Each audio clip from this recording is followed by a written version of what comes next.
الحمد لله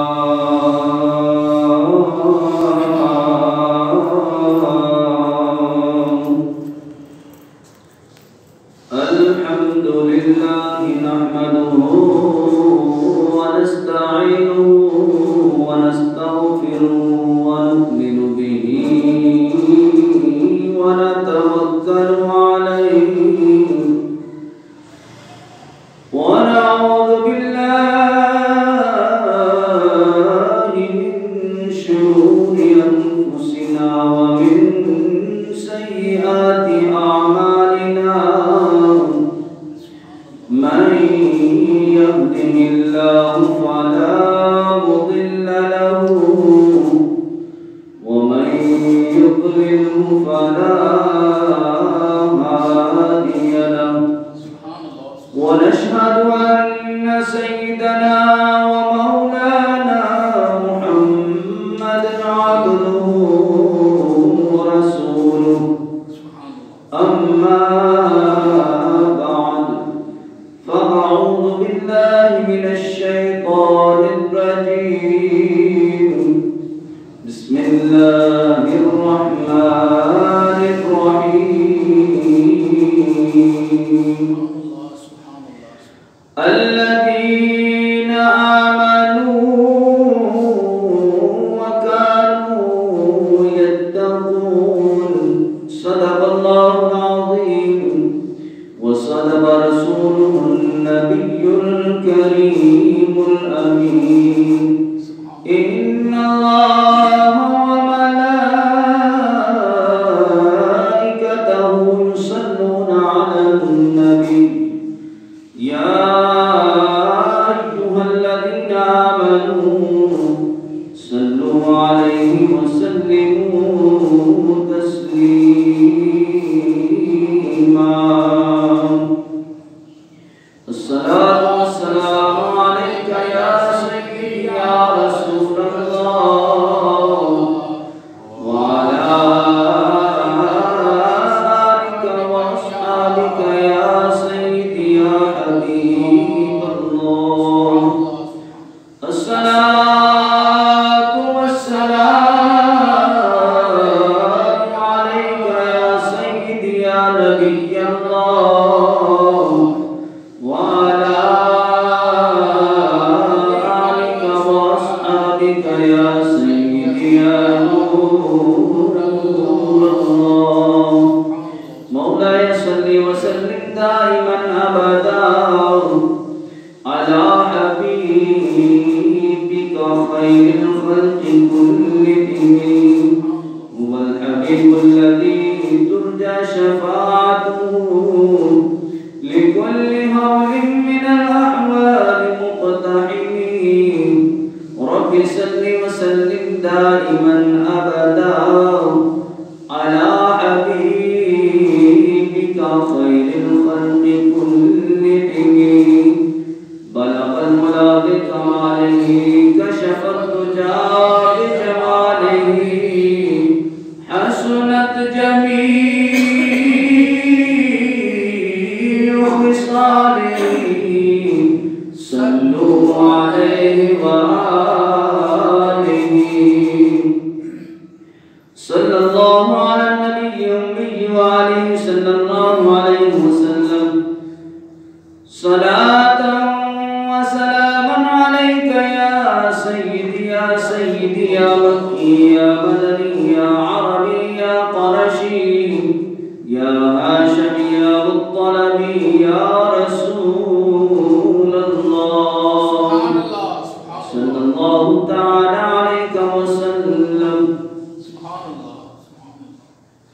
خالق کائنات جل جلالہ وعم انوارہ وآتم برہانہ وآتم شانہ کی حمد و ثنا اور اس کے پیارے حبیب حضور النور شافی یوم النشور دستگیر جہاں غم گسار زمان سید سربراہ حامی بے قصا قائد المرسلین شفیع المذنبین رحمت للعالمین جناب احمد مجتبی حضرت محمد مصطفیٰ صلی اللہ تعالی علیہ وسلم کی بارگاہ میں ہدیہ درود و سلام عرض کرنے کے بعد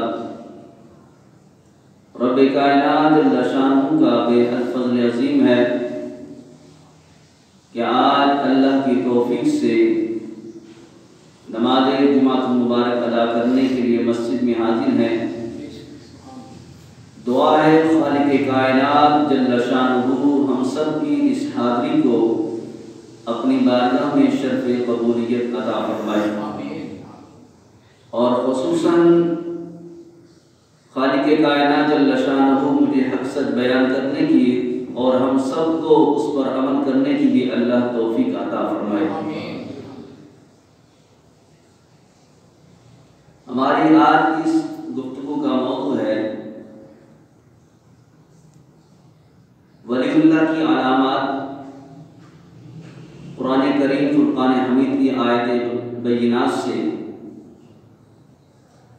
کہ اللہ تعالی جل شانہ نے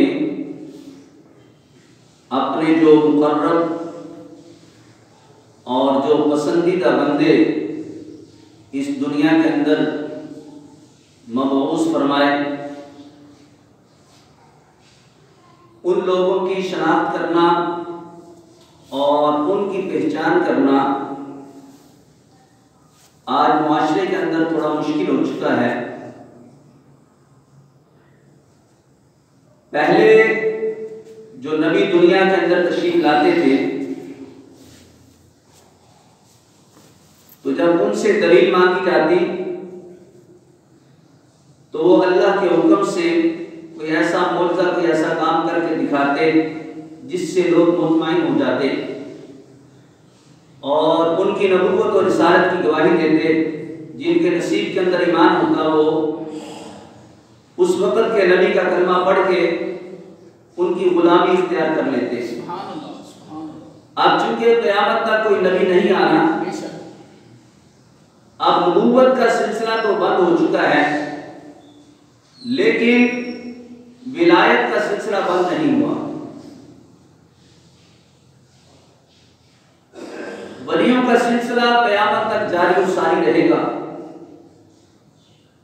پہلے لوگ جو گناہگار ہوتے تھے جب کسی نبی کے دامن سے وابستہ ہو جاتے تو اللہ تعالی جل شانہ ان کو نیکوکار بنا دیتا۔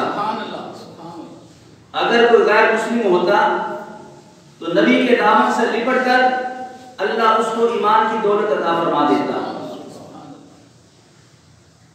اب نبوت و رسالت کے بعد ولایت کا سلسلہ جاری ہے۔ اب ولیوں کی شناخت کرنا خصوصاً آج کے دور کے اندر انتہائی مشکل ہو چکا ہے کہ ایک سادہ بندہ مومن اگر وہ چاہتا ہے کہ میں نیکوکار ہو جاؤں، مجھے کسی اچھے بندے کی سنگت نصیب ہو جائے تاکہ اس کی نسبت کی وجہ سے، اس کی برکت کی وجہ سے، اس کی تعلیم و تربیت کی وجہ سے میری اصلاح ہو جائے، میں بھی اچھے کام کروں، اللہ اور اس کے رسول صلی اللہ علیہ وسلم کی محبت میرے دل کے اندر بھی پیدا ہو، تو بندہ اللہ اور اس کے رسول کی محبت کو تلاش کرنے کے لیے کسی ولی اللہ کا سہارا لینا چاہتا ہے۔ لیکن اب مسئلہ یہ ہے کہ ولی کو تلاش کیسے کریں۔ موجودہ دور کے اندر اتنا فرقہ واریت کا دور ہے، کچھ لوگ ولایت کا انکار کرتے ہیں، کچھ کہتے ہیں کہ ولیوں کے پاس جانے سے ملتا کیا ہے، لہذا اللہ سے مانگو، اللہ کی عبادت کرو۔ تو یہ ولیوں کے پاس جانا یا ان سے فیض حاصل کرنا چونکہ یہ فرض نہیں ہے تو لہذا اس کی ضرورت کیا ہے؟ جب تمہارے سامنے کتاب اللہ موجود ہے، احادیث کی کتب موجود ہے،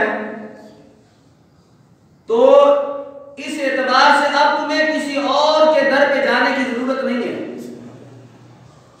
تو دیکھیں، کتاب اللہ کو سمجھنے کے لیے، احادیث کو سمجھنے کے لیے ایک استاد کی ضرورت پڑتی ہے۔ اب وہ استاد جو صاحب علم بھی ہو اور ساتھ ساتھ صاحب نظر بھی ہو،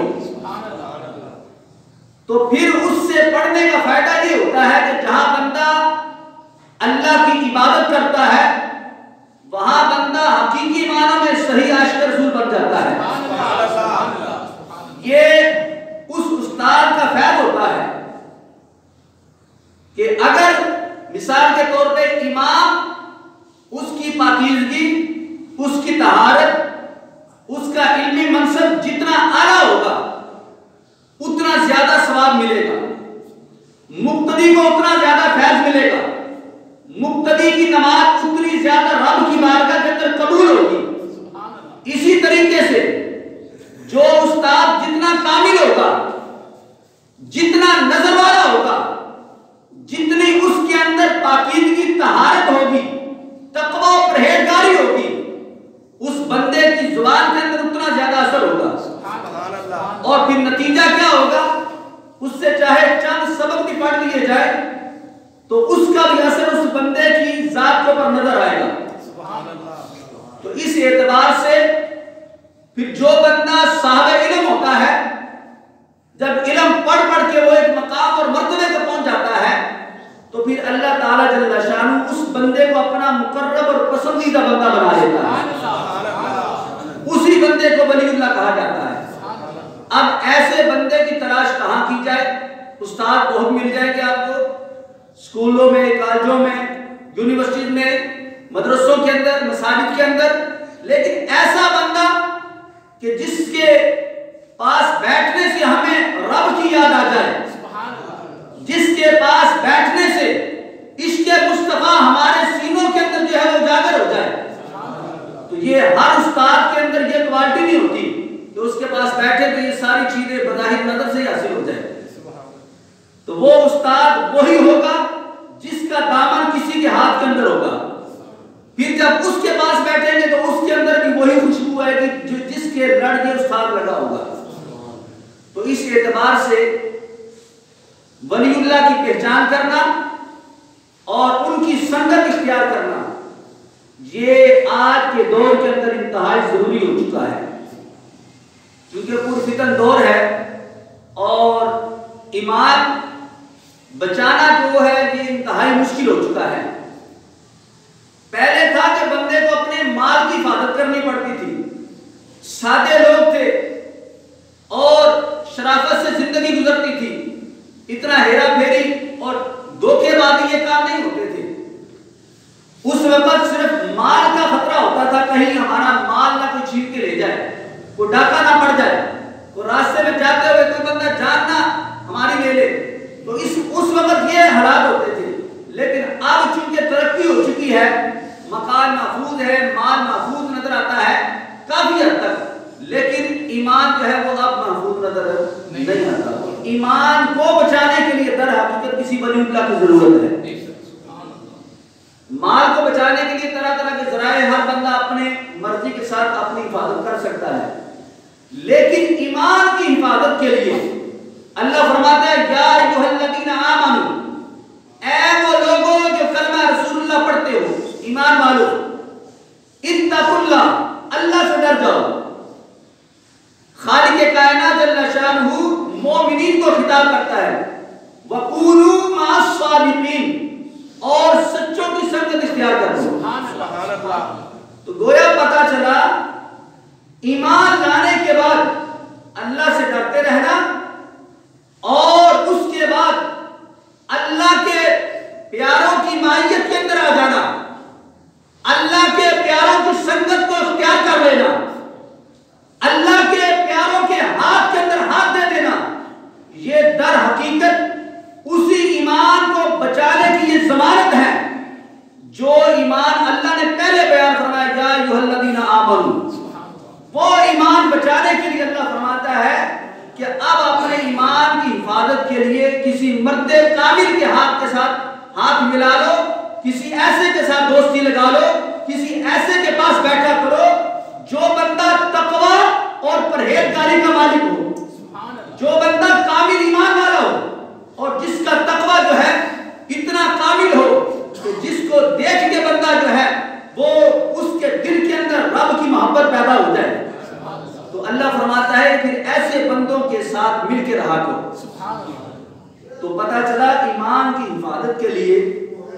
کسی ایسے کامل کی ضرورت ہے جس کا اپنا ایمان اتنا کامل اور اتنا اکمل ہو، اتنا بلند درجے کا ہو کہ اب جو اس کے پاس آئے اس کو بھی ایمان کی خیرات ملے اور اس کو بھی تقوی اور پرہیزگاری کی خیرات نصیب ہو جائے، کہ وہ بندہ جو پہلے گناہگار تھا ولی کامل کی بارگاہ کے اندر ہے تو گناہوں سے توبہ کر لے، جو بے نمازی تھا ولی کامل کی بارگاہ کے اندر ہے تو نمازی بن جائے، جو والدین کا نافرمان تھا ولی کامل کی بارگاہ کے اندر ہے تو والدین کا ہاتھ اور پاؤں چومنے والا بن جائے، جو کہنے کو بے ایمان تھا تو ولی کامل کے ہاتھ کے اوپر ہاتھ رکھ کے بیعت کرے، اللہ اس کو ایمان کی دولت عطا فرمائے۔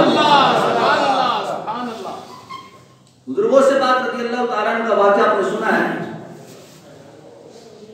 ابھی آپ اپنے حجرے میں نہیں آئے، آپ کے حجرے میں آنے سے پہلے رات کا پچھلا پہر تھا، آپ دوسرے مقام کی عبادت میں مگن تھے، تو آپ کے حجرے کے اندر ایک چور آ گیا، بڑی مشہور بات ہے۔ اب چور آیا تو آ کے کیا ہوا، وہ چوری کر رہا تھا، اتنے میں غوث پاک سرکار آ گئے۔ اب اس نے جب دیکھا کوئی آ رہا ہے، بھاگنے کا راستہ کوئی نہیں، جس دروازے سے نکلنا تھا اسی دروازے سے آ رہا ہے، تو اب اس نے کیا کیا، وہ جو سامان پڑا تھا سفید یا جو بھی تھا اس کے پیچھے چھپ گیا۔ تو غوث پاک چونکہ نظر والے تھے، سبحان اللہ، تو مرد کلندر ہو ایسا، سبحان اللہ۔ تو اب غوث پاک رضی اللہ تعالیٰ عنہ جب کمرے میں آئے تو آپ کو پتا چل گیا کہ اندر کوئی ہے، اور جو ہے وہ کوئی عام نہیں ہے، کوئی بندہ چور ہے، بندہ کوئی محبت کرنے والا نہیں ہے، کوئی مرید نہیں ہے، کوئی پکا دیندار نہیں ہے، بے ایمان آ گیا ہے۔ اب چونکہ آپ غوث پاک تھے، ولیوں کے ولی تھے، تو اب ان کے پاس تو کوئی عام آتا وہ بھی خاص بن جاتا۔ اب چور آئے اور واپس پلٹ گئے چور کا چور، تو پھر ولی کون مانے گا؟ تو ولی کی ولایت کو جو اللہ تعالیٰ جل شانہ نے کس طریقے سے پھر فرمایا، فَاذْكُرُونِي أَذْكُرْكُمْ، جو بھی میرا ذکر کرتے میں اس کے چرچے کر دیتا ہوں۔ اب غوث پاک نے رب کا پل پل ذکر کیا تو انعام کیا ملا، چور آیا، اب چور جو ہے وہ صفوں میں چھپا ہوا ہے، اتنے میں کچھ مرید آگئے، کہا حضور ہمارے علاقے کے ولی اللہ جو تھے، وہ وقت کے جو غوث تھے، جو کتب تھے وہ فوت ہو چکے ہیں، تو مہربانی فرمائیں تو ہمیں کوئی ایسا کوئی اپنا سنگی ساتھی دے دیں جو ہمارے لیے ہدایت کا ذریعہ بن جائے۔ تو اب فرمایا اچھا بیٹیوں، اگر تمہیں اپنا امام چاہیے، اب سادہ لفظوں میں سمجھ لیں، اپنا رہنما چاہیے، اپنا راہبر چاہیے، تو وہ چھپا وہ ادھر سے نکال کے لے جاؤ۔ نعرہ تکبیر، نعرہ رسالت، نعرہ حیدری، نعرہ غوثیہ۔ تو یہ ہے ولی کا مقام۔ کوئی بے نمازی ہے تو نمازی بن جائے، یہ بھی بڑا کمال ہے، لیکن کمال یہ نہیں کہ چور ہے وقت کا، پھر یہ نہیں کہ اس کو نمازی بنا دیا، صرف اس کو توبہ کی توفیق مل گئی، نہیں، بلکہ وقت کا کتب بنا دیا۔ تو یہ ہے ولی کی نسبت کا کمال کہ چور بھی ہے تو وقت کا امام بن جائے، جو کبھی مسجد میں آنے کے لیے تیار نہ ہو، آیا نقصان کی غرض سے تھا، لیکن اللہ کے ولی کی نظر پڑی ہے، دیکھو اللہ تعالیٰ نے تقدیر بدل دی۔ تو یہ فائدہ ہوتا ہے ولیوں کے پاس جانے کا، کہ بندہ گناہگار ہو، سیاکار ہو، مجرم ہو بندہ رب کا، لیکن ولی اللہ کا منکر نہ ہو۔ کیا میں نے کہا؟ مجرم ہو، چاہے وہ بندہ مجرم چاہے ہو، بے نمازی ہو، رب کی عبادت نہ کرنے والا ہو، گناہگار چاہے بندہ ہو، لیکن وہ بندہ ولیوں کا منکر نہ ہو، تو اللہ تعالیٰ ان ولیوں کی محبت کی وجہ سے اس کو کبھی نہ کبھی ہدایت ضرور عطا فرما دیتا۔ تو اس لیے ولیوں سے محبت رکھنا یہ عین ایمان کی علامت ہے۔ ولیوں کا بغض جو ہے ایمان کو برباد کر دیتا ہے۔ تو اس لیے اللہ تعالیٰ جل شانہ اسی طرف اشارہ فرماتا ہے، اے ایمان والو، ایمان کی حفاظت کے لیے، اب ترجمہ آسان ہو گیا سمجھنا، اللہ سے ڈرتے رہو، اور اللہ سے ڈرتے ہوئے کیا کرنا ہے، وَكُونُوا مَعَ الصَّادِقِينَ، سبحان اللہ، اب سچوں کے ساتھ ہو جاؤ۔ اس وجہ سے چور ٹیرے بڑے پھر رہے ہیں، بے ایمان بڑے ہیں، اپنے ایمان کی حفاظت کے لیے، ایمان کی طاقت اور قوت کے لیے کہ تمہارا ایمان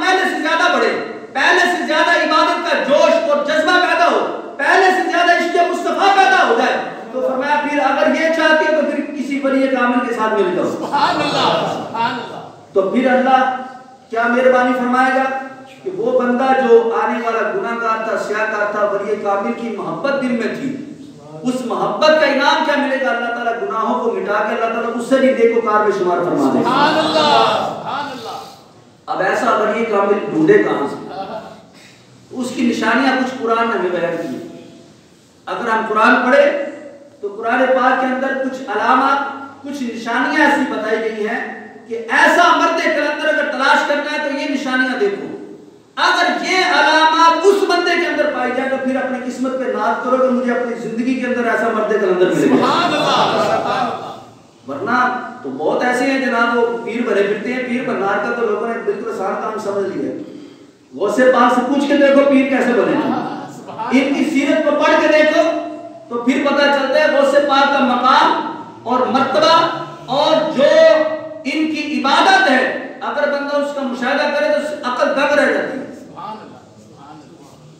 تو اس لحاظ سے ہمیں تلاش کرنا ہے کوئی ایسا مرد کلندر جو ہماری تقدیر کو بدل کے رکھ دے، اور جن کے پیر ہیں، جو پیروں والے ہیں، وہ بھی دیکھیں کہ جن کے ہاتھ میں ہم نے ہاتھ رکھا ہوا ہے واقعی یہ وہ بیڑا ہے تو مجھے سیدھا مکہ اور مدینے تک لے جائے گا۔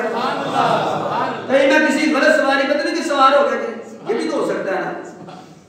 جانا جناب ہم نے وہ ٹھوکر پہ ہو تو راستے کا پتہ نہیں ہے، اب جو گاڑی آ رہی اس پہ بیٹھ گئے تو وہ گاڑی میرے اسٹیشن پہ، کام تو خراب ہو گیا۔ تو بات یہ ہے کہ ایسا مرد کلندر دیکھے جس کی نشانیاں قرآن نے بیان کی ہیں، عقل کو ایک سائڈ پہ رکھ دیں کہ جناب میں نے دیکھا ان کے حضرت صاحب کی جناب یہ کرامات ہیں، ان کے اندر یہ خوبیاں، یہ وہ ایسے کہتے تو وہ ایسے کرتے ہیں، یہ ساری باتیں اپنی جگہ پہ رہی۔ پہلے ہمیں قرآن کو دیکھنا ہے کہ رب نے اس ولی کا نصاب قرآن کے اندر کیا بیان کیا۔ اگر وہ نصاب پورا ہوتا ہے تو شکر الحمدللہ، اگر اس نصاب کے مطابق وہ بندہ پورا نہیں اترتا تو پھر اس کو چاہیے اپنی سواری بدل لے۔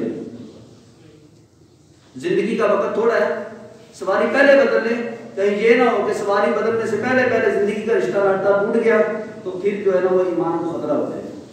آپ میرا اشارہ سمجھ گئے ہوں گے۔ خالق کائنات اللہ شان قرآن کریم فرقان حمید کے اندر 11واں پارہ سورہ یونس رب کائنات اللہ شان فرماتا ہے، فرمایا الذین آمنوا وکانوا یتقون۔ سبحان اللہ۔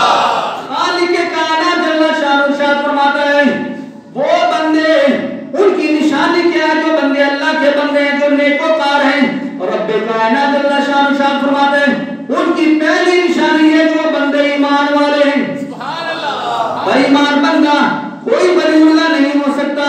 آج اللہ کا جناب علی ہمارے اوپر احسان ہے، ہمارے اوپر انعام ہے کہ اللہ تعالیٰ جل شانہ نے ہماری جماعت کے اندر بڑے بڑے ولی اللہ پیدا کیے، بڑے بڑے مقدس لوگ پیدا کیے، ایسے لوگ پیدا کیے جنہوں نے جناب علی لاکھوں لاکھ لوگوں کو کلمہ پڑھا کے غلامی رسول کے اندر داخل فرما دیا۔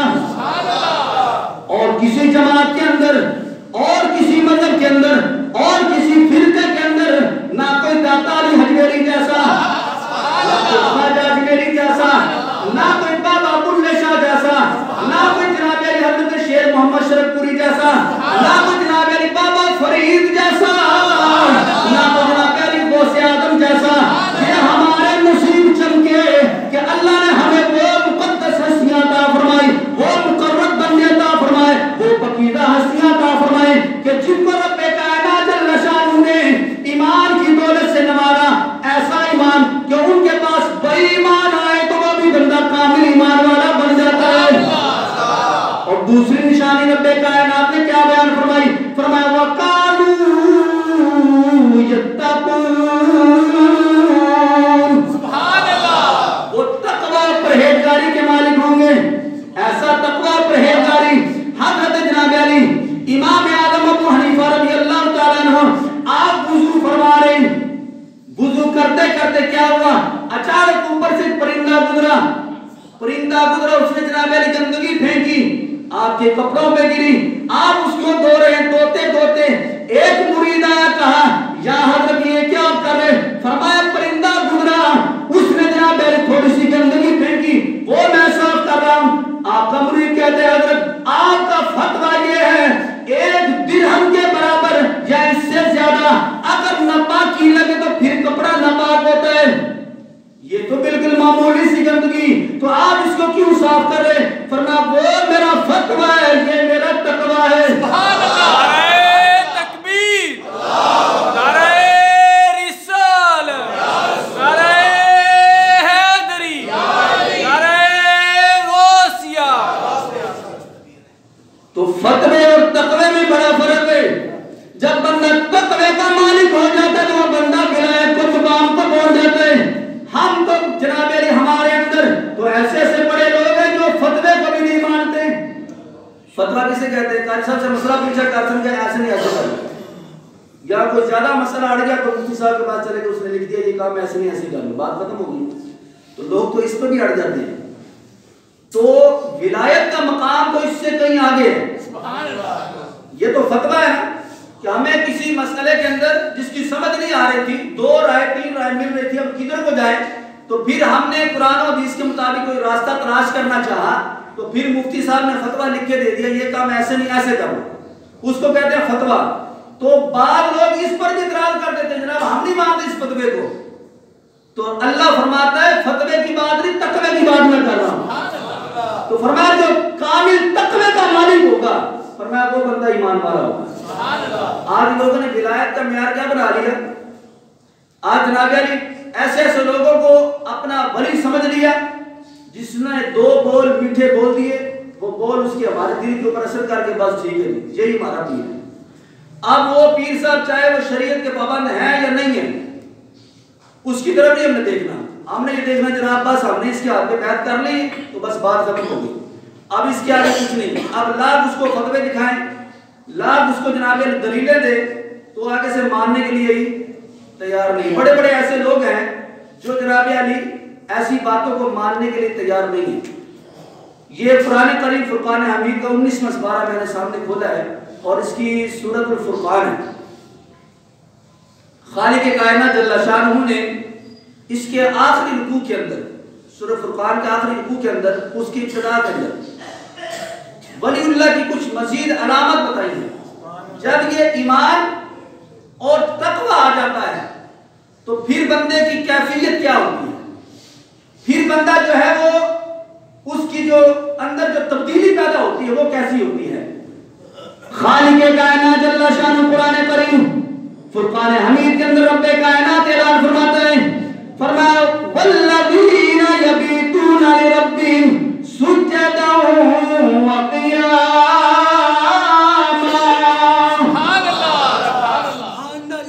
وہ لوگ جو ایمان اور تقوی کے مالک ہیں, خالق کائنات جل شانہ ارشاد فرماتا ہے ان کا عالم کیا ہوگا. فرمایا والذین یبیتون لربہم, تم ان کو دیکھو گے جناب علی سجدا وقیاما, وہ راتوں کو اٹھ کے جب ساری کائنات کے لوگ سو رہے ہوتے ہیں, وہ اللہ کے نیک بندے ان کی علامت یہ ہے وہ راتوں کو اٹھ کے کبھی رکوع کے اندر کبھی سجدے کے اندر رب کی تسبیح بیان کرتے اپنے رب کو مناتے رہتے ہیں. تو یہ ان لوگوں کا شیوا ہے, ان لوگوں کا طرز عمل ہوتا ہے. وہ لوگ جو تقوی اور پرہیزگاری کے مالک ہوتے ہیں, جب کامل ایمان ہوتا ہے اور وہ لوگ تقوی کے مالک ہو جاتے ہیں, پھر وہ راتوں کو سوتے نہیں ہیں, پھر ان کی کروٹ جو ہے وہ رات کو نہیں لگتی بلکہ پھر وہ رات کو اٹھ کے اپنے رب کی عبادت کرتے ہیں. سبحان اللہ, سبحان اللہ. دن کے ٹائم میں نہیں عبادت کرتے.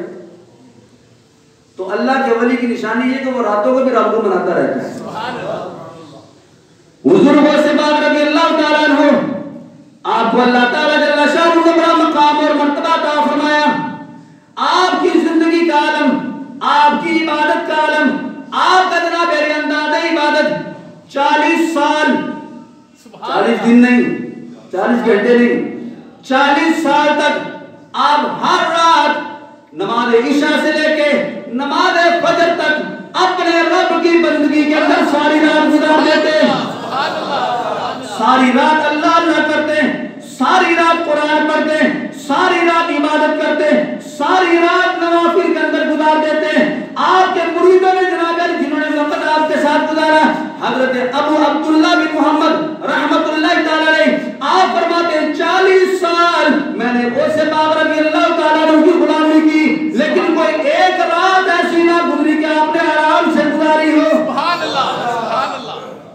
40 سال تک عبادت کی، تو آج تو لوگ جناب 40 دن عبادت نہیں کرتے جناب میں بہت بڑا پیر ہوں، اور مرید بنتے وقت بھی نہیں دیکھتے کہ پیر صاحب کی اپنی حالت کیسی ہے، وہ کتنے عبادت گزار ہیں، کتنے تقوی کے مالک ہیں، کتنے ایمان کامل کے مالک ہیں، ان کی اپنی حالت کیا ہے، اور پیر بن جاتے ہیں۔ لیکن غوث پاک کی عبادت دیکھو سبحان اللہ کہ 40 سال تک عبادت کی، اور پھر ہر رات عبادت کرتے، اور 15 سال تک ہر رات مکمل قرآن پڑھتے۔ سبحان اللہ ہم تو 15 دن کے بعد بھی پڑھ لینا، تو ہم کہتے جناب میں ہر قرآن پڑھ لوں۔ یہ ہمارے بھائی بیٹھے ہیں، مجھے نام کا نہیں پتا، ظہیر بھائی ماشاءاللہ، اکثر میں نے دیکھا ان کو جب نماز سے 5-10 منٹ پہلے آ جاتے ہیں تو قرآن کا کھول کے بیٹھ جاتے ہیں۔ یہ الحمدللہ اللہ تعالیٰ کی یہ توفیق سے ہے۔ تو ہمیں بھی کوشش کرنی چاہیے، کام کا تو دنیا کو ہوتے رہیں گے، چلو اسی بہانے مسجد میں آئے نماز پڑھنے کے لیے، چلو 5 منٹ کے لیے قرآن کا کھولیے، نہیں پڑھا گیا قرآن کی زیارت کریں گے، اللہ پھر بھی ثواب عطا فرمائے۔ قرآن کو پکڑے پھر بھی ثواب ملتا ہے، قرآن پڑھے پھر تو ثواب ہے ہی ہے، پھر تو رب کی رحمتیں نازل ہوتی ہیں، فرشتے نازل ہوتے ہیں۔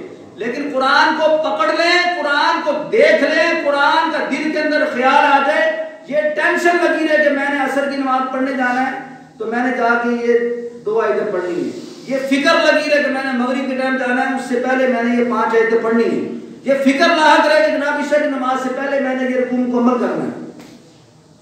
روزانہ کے 1 رکوع ہی بنا لیں آپ، 2 آیتیں پڑھتے رہیں تو شام تک 1 رکوع ہو ہی جائے گا۔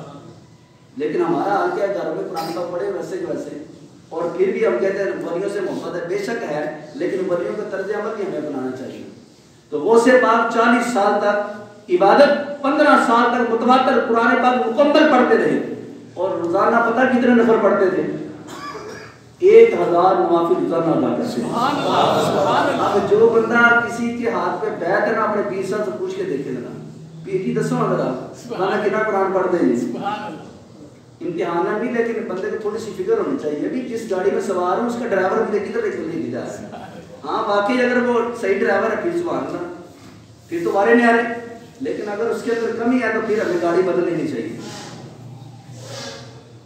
اب اگر تھوڑا میں آخری بات میں کر رہا ہوں، سید اعلیٰ رحمۃ اللہ تعالی علیہ نے جو مرید پیر کی جو علامت بتائی ہیں وہ توجہ سے ذرا سنیں ذرا۔ سید اعلیٰ رحمۃ اللہ تعالی علیہ فرماتے ہیں کہ جو پیر کی جو علامت ہیں اس کے اندر یہ 4 علامتیں دیکھو، اگر چاروں میں سے کوئی ایک بھی کم ہے تو وہ بندہ پھر کامل پیر نہیں ہو سکتا، وہ بندہ پیر نہیں ہو سکتا۔ ہاں جس کے اندر یہ 4 علامتیں پائی جائیں تو پھر اس کے ہاتھ پر بیعت کر لینا امید کامیابی کی ضمانت ہے۔ سب سے پہلے نمبر پہ جو علامت ہے وہ کیا ہے؟ فرمایا وہ بندہ ایمان والا ہو۔ ایمان سے مراد صرف یہ نہیں کلمہ پڑھنے والا، اس کا عقیدہ کامل ہونا چاہیے۔ کلمے پڑھنے والے تو اور بھی ہیں، دوسری جماعت کے اندر بھی کچھ لوگوں نے آج کل دعوے کرنے شروع کر دیے ہیں کہ ہم بھی جناب پیر خانے ہمارے بھی ہیں، ہمارے بھی مرید ہوتے ہیں۔ نہیں، اس کا کلمہ پڑھنے کے ساتھ ساتھ اس کا ایمان کامل ہونا چاہیے، یعنی کہ وہ صحیح العقیدہ ہو، صحیح العقیدہ مسلمان ہو، اور دوسرے نمبر پر اس کا جو سلسلہ طریقت ہے وہ اپنے مرید اپنے پیر خانے سے ہوتا ہوا چلتا چلتا چلتا چلتا چلتا سیدھا سرکار کی بارگاہ تک پہنچے، درمیان میں کوئی سلسلہ ٹوٹا ہوا نہ ہو، یعنی کہ کوئی گھر میں بیٹھ کے پیر نہ بن گیا ہو، یعنی کہ جس کے ہاتھ پہ آپ نے بیعت کی اس کا ہاتھ کسی اور کے ہاتھ میں ہو، اس کا ہاتھ اپنے پیر کے ہاتھ میں، اس کا ہاتھ اپنے پیر کے ہاتھ میں، اس طرح یہ سلسلہ طریقہ جو ہے یہ چلتا چلتا سرکار کی بارگاہ تک پہنچ جائے، وہ بندہ جو ہے وہ پیر کہلوانے کا حقدار ہے۔ کتنی علامتیں ہو گئی؟ 2۔ ایک اس کا ایمان کامل ہو، صحیح عقیدہ سنی ہو، اور دوسرے نمبر پہ اس کا سلسلہ طریقت جو ہے وہ سرکار علیہ السلام تک جا کے ملتا ہو، اور تیسری علامت اس کی یہ ہے وہ بندہ عالم ہو، جاہل نہ ہو۔ عالم ایسا ہو کہ اگر اس کے پاس کوئی مرید آئے سوال پوچھنے کے لیے تو وہ بندہ کتابوں کا مطلب کہ وہ کسی کا محتاج نہ ہو کہ جناب میں کسی سے پوچھ کے تو پھر بتاؤں گا، کسی سے پوچھ کے نہیں، بلکہ وہ اتنا عالم ہو کہ اس کے پاس کوئی مرید آئے اصلاح کے لیے، یا اس کا مرید کوئی غلطی کر رہا ہو تو اس کا پیر اس کو سمجھانے کا حال ہو، یعنی کہ اس کو دین کا علم ہونا چاہیے. آج کل تو جناب نماز پڑھنی نہیں آتی اور پیر بڑے بڑے بن کے بیٹھے ہوئے ہیں. اور پھر ان لوگوں پہ بھی اب کیا بندہ کہے کہ جو ایسے لوگوں پہ ہاتھ پہ جا کے ہاتھ رکھ دیتے ہیں, بیعت کر لیتے ہیں, جو خود نماز نہیں پڑھتے, جن کو خود دیکھ کے قرآن نہیں پڑھنا آتا. تو سید اعلیٰ رحمۃ اللہ تعالیٰ نے فرماتے ہیں اس کی علامت یہ کہ وہ بندہ عالم ہوگا, جاہل نہیں ہوگا. اور چوتھی علامت جو ہے وہ بڑی واضح علامت ہے کہ وہ بندہ سنت مصطفیٰ کا تارک نہیں ہوگا. وہ بندہ ظاہراً سنت مصطفیٰ کا تارک نہیں ہوگا, وہ بندہ سنت مصطفیٰ پر عمل کرنے والا ہوگا.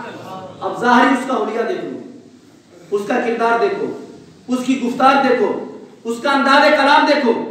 اگر شکل و صورت جسمانی اعتبار سے, لباس کے اعتبار سے وہ بندہ عین سنت کے مطابق نظر آتا ہے اور سنت کا تارک نہیں ہے اور سنت کا درس دیتا ہے, تو سمجھ لو جس بندے کے اندر یہ چاروں علامتیں پائی جائیں, امید ہے کہ بندہ ہمیں اپنی منزل مقصود تک پہنچا دے گا. اس لیے جس کے ہاتھ پر بیعت کی جائے یہ دیکھیں اس کے اندر, اور پھر اس کے ہاتھ پہ بیعت کی جائے. اللہ تعالی ہم سب کو عمل کی اور سمجھ کو عطا فرمائے. آمین.